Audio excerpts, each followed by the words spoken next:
Hi, எல்லாருக்கும் வணக்கம். உலகத்தில் பார்த்தா எந்த நாடு அதிகமாக கோல்டை இம்போர்ட் பண்ணுறாங்க அப்படின்னு பார்க்கும்பொழுது கண்டிப்பாக இந்தியா வந்து டாப் 3 லிஸ்ட்டுக்குள்ளே வருது. ஏன்னா கோல்டுக்கான டிமாண்ட் இந்தியாவில் ரொம்பவே அதிகம்.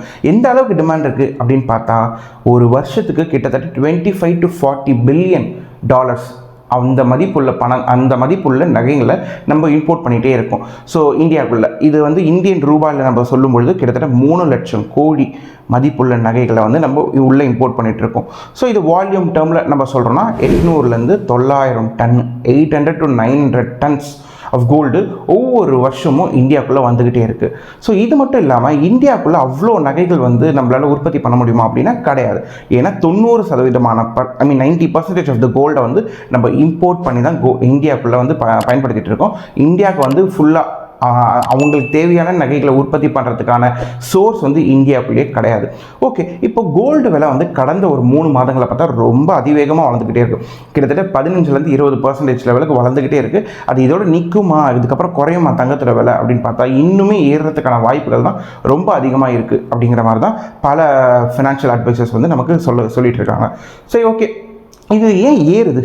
என்னென்ன மாதிரி சினாரியோஸ், என்னென்ன மாதிரி பிரச்சனைகள் வரும்பொழுது, என்ன மாதிரி சிச்சுவேஷன்ஸில் யூஸ்வலாக தங்கத்தோட விலை ஏறும் அப்படின்னு பார்த்தா, பொதுவாக தங்கத்தோட விலையை வந்து நிர்ணயிக்கிறது, அதாவது டிசைட் பண்ணுறது யாருன்னு பார்த்தா வந்துட்டு இந்த வேர்ல்டு ட்ரேட் சென்டர், கோல்டு இந்த கமாடிட்டிஸ் ட்ரேட் சென்டர் அதுதான் வந்து கன்ஃபார்ம் பண்ணுவாங்க. அதாவது அதோட ஏற்றதுக்கான டிமாண்ட் சப்ளைக்கு ஏற்ற மாதிரி வந்து விலைவாசி ஏறும். இது ஒன்று ரொம்ப முக்கியமாக. அது மலமலன்னு ஏறதுக்கான காரணம் எதுவாக இருக்கும்னா அப்படின்னு பார்த்தா யூஎஸில் இருக்கக்கூடிய ஃபெட் அவங்க இன்ட்ரெஸ்ட் சைக்கிளை ஏற்றுறாங்க. இறக்கும் பொழுது ஒவ்வொரு வாட்டியும் ஏற்றி இறக்கும் பொழுது இது பெரிய அளவுக்கு கோல்டில் வந்து ரிஃப்ளெக்ட் ஆகும். இது ஒரு விஷயம்.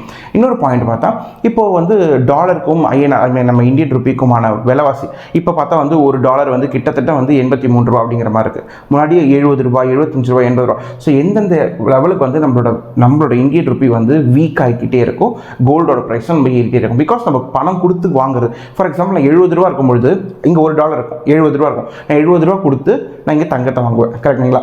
அதாவது நான் வந்து இந்த டாலருக்கு ஈக்குவலாக பேசியிருக்கேன். இப்போ அதே கோல்டை நான் இப்போ 83 ரூபா கொடுத்து தான் வாங்கணும், 83 ருபீஸ். இப்போ நாளைக்கு இந்த விலை ஏற நம்மளோட இந்தியன் ருப்பி வந்து அதோட வீக் ஆக ஒரு 90 ஆகுது, 95 ஆகுதுன்னா இன்னுமே அதிக பணத்தை கொடுத்து தான் அந்த தங்கத்தை நான் வாங்கணும். ஸோ இது ஒரு பெரிய சிந்தனை. லைக் அவ்வளோ தங்கத்தை அவ்வளோ அதிகமான காசு கொடுத்து வாங்குறாங்க அப்படின்னா அந்த பணம் எங்கே, யார் தலையில் விடியும் அப்படின்னு பார்த்தா எண்ட் ஆஃப் த டே வந்து மக்களோட தலையில் விடியும். ஸோ அவங்களுக்கு தான் வந்து அதிகமான பணம் அவங்களுக்கு கொடுத்து வாங்குற மாதிரி இருக்கும். இது ஒரு விஷயம். இன்னொரு விஷயம் பார்த்தா ஏதாச்சும் வார் சினாரியோ ஏதாச்சும் வருது. ஃபார் எக்ஸாம்பிள், இப்போ நம்ம இந்த ரஷ்யா உக்ரைன் வந்த மாதிரி, ஈரான் இஸ்ரேலுக்கு பிரச்சனை போதில் அந்த மாதிரி விஷயங்கள். ஸோ இந்த மாதிரி வார் சினாரியோவில் அப்புறம் ஏதாச்சும் ஒரு பிரச்சனைகள், லைக் இப்போ பேண்டமிக் வந்ததில் கோவிட், அந்த மாதிரி பேண்டமிக்ஸ் ரிலேட்டட் டைமில் இந்த மாதிரி நேரங்களில் கோல்டோட விலை வந்து மட ரொம்ப வேகமாக வளர்ந்துக்கிட்டே இருக்கும். ஸோ அப்படிப்பட்ட ஒரு சினாரியோவில் தான் இப்போ நம்ம இருக்கோம். சரி, இவ்வளோ ரேட்டு வந்து நமக்கு உள்ளே வர்றதே வந்து கோல்டோட விலை இவ்வளோ அதிகமாக வருது. ஸோ அந்த ரேட்லேயாவது நம்ம வாங்குவோமா அப்படின்னு பார்த்தா அதுவுமே கிடையாது. பிகாஸ் உள்ளே அது வரும்பொழுதே இம்போர்ட் டியூட்டின்னு சொல்லிட்டு நம்ம வந்து 15% இம்போர்ட் டியூட்டியை வந்து கோல்டுக்கு கட்டுறோம். அதுக்கு மேலே வந்து ஒரு 3% ஜிஎஸ்டி, அதுக்கு மேலே வந்து நம்ம வந்து இந்த செய்கூலி சேதாரம் அப்படின்னு சொல்லிட்டு அந்த மேக்கிங் சார்ஜஸ், அதுக்கப்புறம் ஏகப்பட்ட சார்ஜஸ் கட்டுவோம். அதுக்கப்புறம் டிரான்சாக்ஷன் சார்ஜஸ், அந்த மாதிரி ஏகப்பட்ட சார்ஜஸ் கட்டி கிட்டத்தட்ட நம்ம கைக்கு கோல்டு வரும்போது அது ஆல்ரெடி மார்க்கெட்லேயே ஹையாக இருக்குது. அதை தாண்டிலும் ஒரு 30-35% இருக்கும் கோல்டோட விலை ஏறி அதுக்கப்புறம் தான் அது நம்ம கைக்கே வருது. ஸோ இவ்வளோ எக்ஸ்பென்சிவாக தான் நம்ம கோல்டுக்கு வந்து பணத்தை வந்து கட்டிகிட்டு இருக்கோம். ஓகே, இவ்வளோ பணத்தை எடுத்து கொடுத்தாலுமே கூட கோல்டு கிட்டத்தட்ட கடந்த 60 வருஷங்களில் வந்து 13.90%, 13.90% வந்து நமக்கு ரிட்டர்ன்ஸ் கொடுத்துருக்கு. ஸோ அதாவது கடந்த 60 வருஷத்தில் இன்ஃப்ளேஷன்னா விலைவாசி ஏற்றம் அப்படின்வாங்க. ஸோ அந்த விலைவாசி ஏற்றம் எவ்வளோ இருந்திருக்கு அப்படின்னு பார்த்தா 7.70%, கிட்டத்தட்ட 7.7% இருந்திருக்கு. ஆனால் நமக்கு தங்கம் கொடுத்துருக்க ரிட்டர்ன்ஸ் பார்த்தா நியர்லி 14%.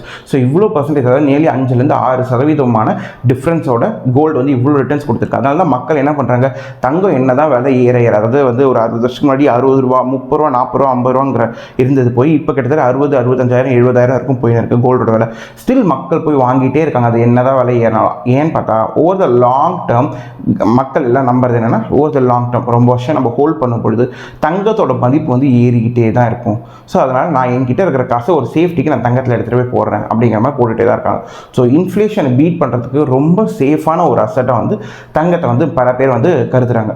ஓகே, இப்போ இப்படிப்பட்ட தங்கத்தில் நானும் கொஞ்சம் இன்வெஸ்ட் பண்ணுறேன் அப்படின்னு சொல்லிட்டு பல பேர் இருப்பாங்க. அண்ட் அது ரிலேட்டடாக நம்ம ஒரு 3 வீடியோ நம்ம வந்து இதுக்கு முன்னாடி போட்டிருக்கோம்.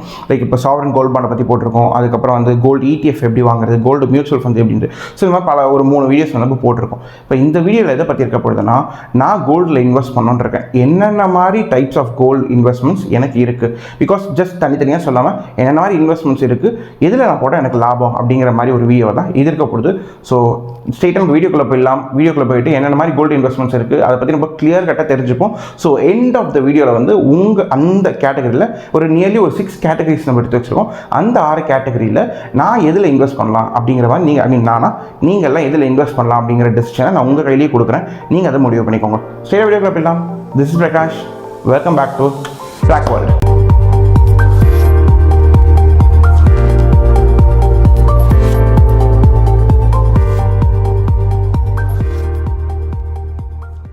ஓகே, இப்போ நம்ம கோல்டில் என்னென்ன மாதிரி விதங்களில் இன்வெஸ்ட் பண்ணலாம் அப்படின்னு சொல்லிட்டு நம்ம ஒரு 6 கேட்டகரி சொல்லியிருந்தோம். அது என்னென்ன அப்படின்னு பார்த்தா, ஃபர்ஸ்ட் எல்லாருக்கும் தெரிஞ்ச மாதிரி ஒரு ஃபிசிக்கலாக கோல்டை வந்து நம்ம வாங்கி வச்சுக்கலாம். ஒரு ஜுவல்லரி ஷாப் போகிறோம், வாங்கி வைக்கிறோம், அது ஒன்று.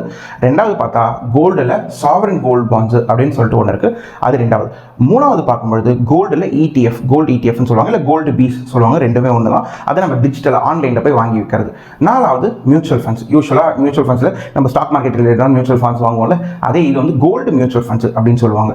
ஸோ இந்த 4 டாப்பிக்கில் தான் நம்ம இன்னைக்கு வீடியோ பேச போகிறோம்.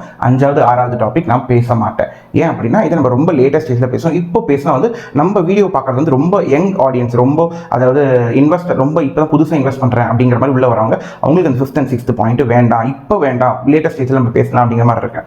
So 5th and 6th point என்ன அப்படிங்கிறது நான் ஃபஸ்ட்டு சொல்லிடுறேன். 5th பாயிண்ட் என்னன்னா, தங்கம் ரிலேட்டடான, அந்த கோல்டு ரிலேட்டடான ஸ்டாக்ஸில் இன்வெஸ்ட் பண்ணுறது, அதாவது ஸ்டாக் மார்க்கெட்டில் இன்வெஸ்ட் பண்ணுறது. ஃபார் எக்ஸாம்பிள் இப்போ இந்த மணப்புரம், முத்தோட்டு, அதுக்கப்புறம் இந்த கல்யாண் ஜுவல்லர்ஸ், தங்கமயில், இந்த மாதிரி கம்பெனிஸ் இருக்காங்க. அந்த கம்பெனிஸில் நம்ம இன்வெஸ்ட் பண்ணுறது. ஏன் அப்படின்னு பார்க்கும்போது இந்த கம்பெனிஸ் கிட்ட வந்து மேக்ஸிமம் எப்படி அவங்களோட அசட்டை சொத்து எது அப்படின்னு பார்த்தா, அவங்க வச்சிருக்கக்கூடிய நகை, இல்லை கோல்டு ரிலேட்டடாக அவங்க கொடுக்கக்கூடிய லோன். ஸோ அவங்க கிட்ட ஆல்ரெடி கோல்டு இருக்கும். தங்கத்தோட விலை ஏற இவங்களோட சொத்தோட மதிப்பு ஏறிட்டே இருக்குமா. ஸோ இப்படி நம்ம வந்து பார்த்துட்டு பல ஃபண்டமெண்டல்ஸ் அதெல்லாம் பார்த்துட்டு அந்த மாதிரி கம்பெனிஸில் நம்ம இன்வெஸ்ட் பண்ணுறது. இது 5வது கேட்டகரி. 6வது கேட்டகரி பார்த்தா கோல்டில் இருக்கக்கூடிய ஃபியூச்சர்ஸ், ஆப்ஷன்ஸ், இந்த மாதிரி வாங்கி நம்ம அதில் இன்வெஸ்ட் பண்ணுறது. ஸோ இதுதான் வந்து 5th and 6th கேட்டகரி. இந்த 5th and 6th அப்படின்னு வரும்போது இது என்டையராக ஸ்டாக் மார்க்கெட்டுக்குள்ளே போயிடும். ஸ்டாக் மார்க்கெட் வந்து நம்ம லேட்டஸ்ட் ஸ்டேஜில் பேசலாம், பிகாஸ் அதெல்லாம் வந்து கொஞ்சம் அட்வான்ஸ் டாப்பிக்காக போடும். ஒரு கம்பெனிஸ் எப்படி அனலைஸ் பண்ணணும், எப்படி கம்பெனிஸை வாங்கணும், ஸ்டாக்ஸ் எப்படி இன்வெஸ்ட் பண்ணலாம் அப்படிங்கிற எல்லா விஷயமே கொஞ்சம் அட்வான்ஸ் டாபிக்ஸ். இது ரொம்ப ஏர்லி ஸ்டேஜில் இப்போ நம்ம பேசலாம். ரொம்ப ஸ்டார்டிங்கில் பேசிக் பர்சனல் ஃபைனான்ஸ் ரிலேட்டடாக நம்ம முடிச்சுட்டு லேட்டஸ்ட் ஸ்டேஜில் போகலாம் அப்படிங்கிற மாதிரி ஒரு பிளான். ஸோ ஓகே, இப்போ நம்ம அந்த ஃபர்ஸ்ட் டாப் 4 கேட்டகரிஸ் இருக்குல்ல, அதை பற்றி நம்ம பார்ப்போம். ஸோ 4 கேட்டகரி பார்க்கறதுக்கு முன்னாடி ஃபர்ஸ்ட் நமக்கு 22 கேரட்னா என்ன, 24 கேரட்னா என்ன அப்படிங்கிறது நம்ம கண்டிப்பாக தெரிஞ்சிருக்கணும். இது பல பெரியவங்களுக்கு, பல பேருக்கு தெரிஞ்சிருக்கலாம். வீட்டில் அம்மாக்கு, அப்பாங்களுக்கு, ஏன்னா அவங்க அதிகமாக அவங்களோட காலங்களில் வந்து நகைகளை வாங்கி இருந்திருப்பாங்க. பட் யங் ஜென்ரேஷன்ஸ்க்கு, யங் இன்வெஸ்டர்ஸ்க்கு ரொம்ப கிளியர் கட்டாக தெரியுமான்னு எனக்கு தெரியல. நான் தெரிஞ்சிருக்கும், கிளியர் கட்டாக உங்களுக்கு புரிய வைக்க ட்ரை பண்ணுறேன். ஓகே, இப்போ நம்ம கோல்டை வாங்க போகிறோம் அப்படின்னா வந்து கோல்டை எப்படி மெஷர் பண்ணுவாங்க, என்ன மாதிரி யூனிட் வச்சு சொல்லுவாங்க அப்படின்னு பார்த்தா வந்து கேரட், கே. ஸோ வந்து ஒரு இருக்கிறதுலே ஹையஸ்ட் பியூரஸ்ட் ஃபார்ம் ஆஃப் கோல்டை வந்து 24 கேரட் அப்படின்னு சொல்லுவாங்க.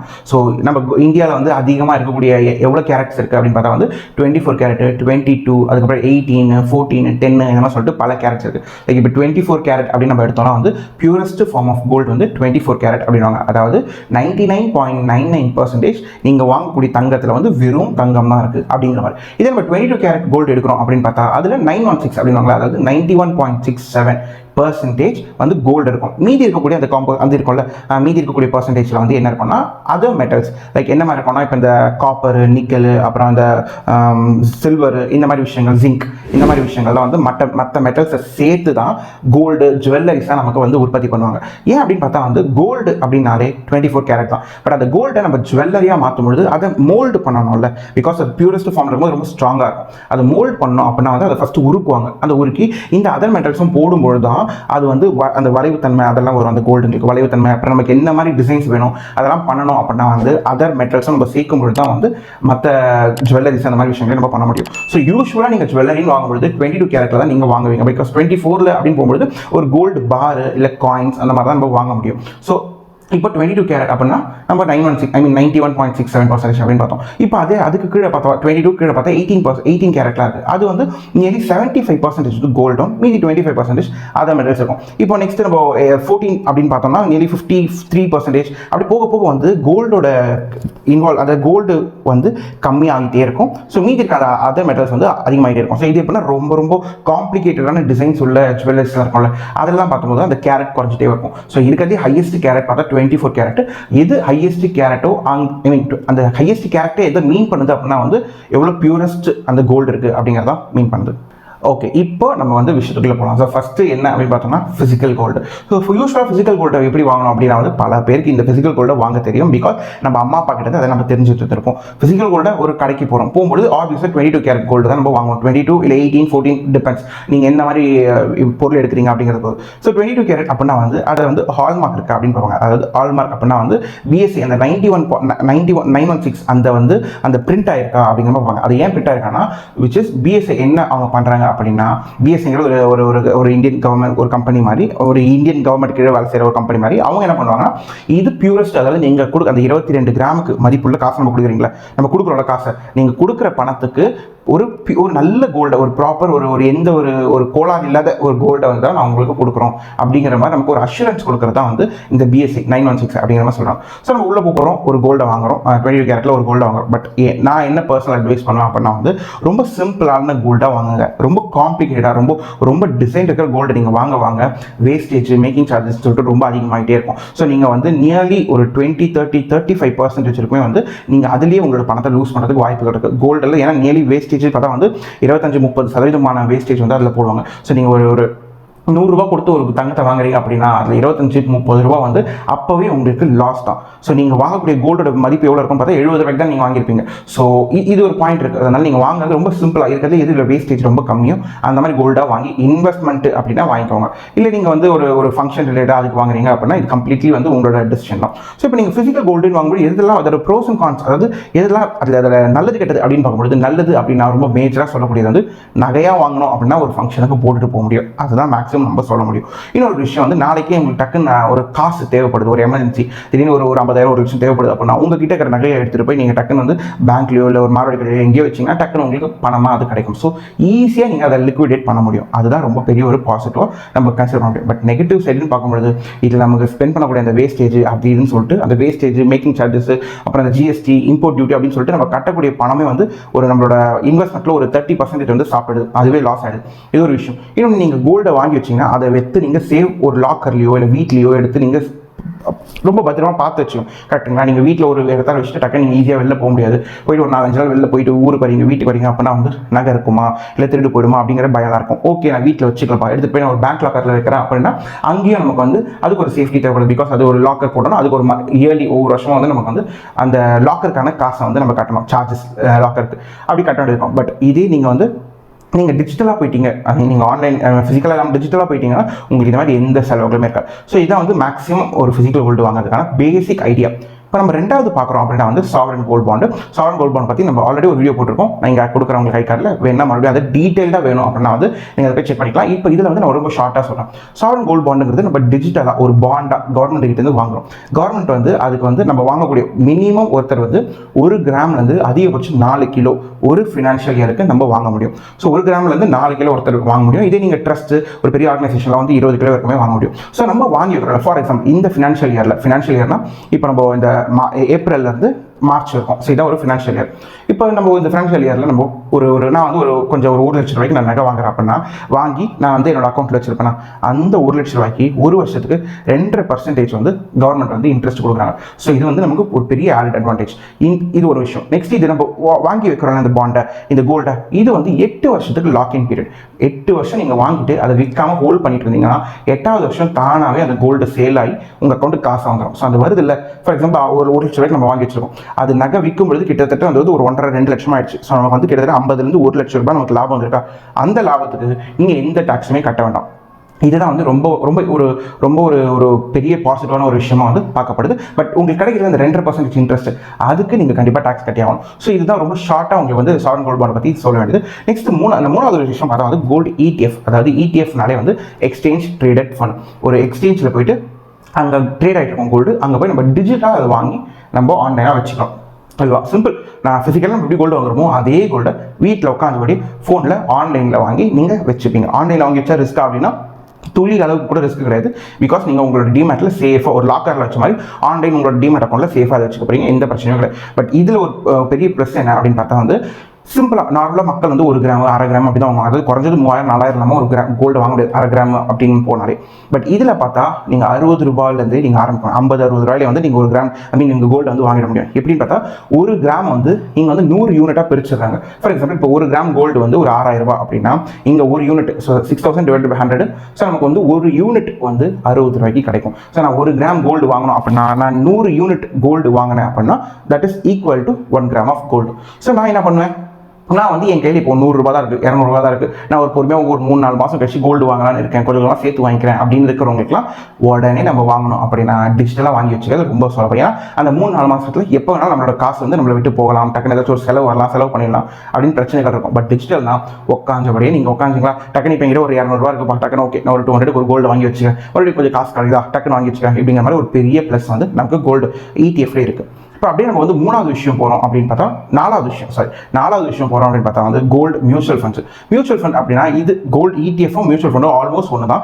ETF-னா வந்து நம்மளா போய் அந்த கோல்டை வாங்கி வச்சுக்கலாம். மியூச்சுவல் ஃபண்ட் அப்படின்னா வந்து நம்ம என்ன யூஸ்வலாக மியூச்சுவல் ஃபண்ட் வாங்குவோம்ல, ஸோ வாங்கினா நம்ம என்ன பண்ணுவோம், நம்ம காசு வந்து ஒரு அந்த ஃபண்ட் ஹவுஸ் கொடுப்போம், அந்த AMC கொடுப்போம், அந்த ஃபண்ட் அவங்க எடுத்துகிட்டு போய் ஸ்டாக் மார்க்கெட்டில் இன்வெஸ்ட் பண்ணுவாங்க நமக்கு பதிலாக. ஏன்னா நமக்கு இன்வெஸ்ட் பண்ண தெரியாது டேரெக்டாக ஸ்டாக் மார்க்கெட்டில். ஸோ நம்ம இவங்க கிட்ட கொடுப்போம், இவங்க அந்த ஃபண்ட் மேனேஜர் நமக்கு பதிலாக ஸ்டாக்ஸ் வாங்கி வச்சு அதில் வர லாபத்தை நமக்கு கொடுப்பார். இதுதான் அந்த AMC போகணும். இதே விஷயத்தை தான் கோல்டு மியூச்சுவல் ஃபண்டும் பண்ண போகிறாங்க.